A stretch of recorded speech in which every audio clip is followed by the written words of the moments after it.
বন্ধুরা, আমরা যেটা হাওয়া মেশিন ব্যবহার করি মোটরসাইকেল, বাইক বা গাড়িতে হাওয়া দেওয়া হয় যে ট্যাঙ্কিগুলোতে, দেখো মাঝে মাঝে মনে হয় ট্যাঙ্কি অল্পতেই ফুল হয়ে গেছে এবং তাও হাওয়া হয় না। এই সেই কারণ, দেখো কী হারে পড়তেছে, ভিতরে ফেনা হয়ে গ্যাস হয়ে যায়, ওই জন্য ঠিকমতো হাওয়া উঠতে চায় না।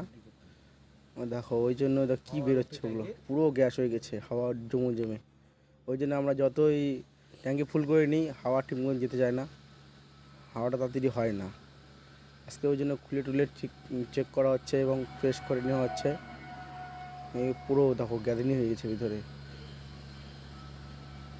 দেখো এই সে হাওয়ার মেশিন, এই সে হাওয়ার মেশিন মোটর সাইজ তোলা হয়, এই সে কি রে, জল আর ফেনা বেরোচ্ছে। আর কখনো এখানে এই পয়েন্টটাতে দেওয়া হয়, সবুজ যে পয়েন্ট দেখা যাচ্ছে, এর মোবাইল দিতে হয়। এই দেখো প্রত্যেক দাও প্রচুর জমে গেছে। আমরা যখন এই স্টেন গান দিয়ে হাওয়া মারি কোনো কিছু পরিষ্কার করার জন্য, বিয়ারিং বা মোটর, তখন ওই মুখ দিয়ে ফেনা বেরোচ্ছিলো, ওই জন্য হাওয়াটা বেরোতে পারছে না। দেখো কী গাদিন হয়ে গেছে, কী গাদিন হয়ে গেছে দেখো।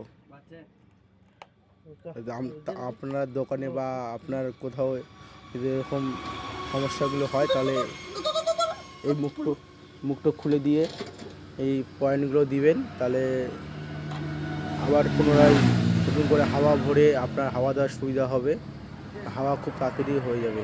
দেখো কী হারে জমে গিয়েছিল, ওই জন্য সে খুলে সেটিকে পরিষ্কার করা হচ্ছে। দেখো দেখো কী হারে বেরোচ্ছে, মানে ঠান্ডার টাইমে এটা বেশি হয়, গরমের দিন এই ফেনাগুলো প্রায় জল হয়ে যায়, কিন্তু ঠান্ডার টাইমে এটা জমে যায়। দেখো ওই নাটটা কী অবস্থা হয়েছে, নাটের উপরে জাম হয়ে গেছে দেখো ফেনাগুলো। ঠিক আছে, চলো আর পরের ভিডিও দেখা হচ্ছে। ঠিক আছে, চলো।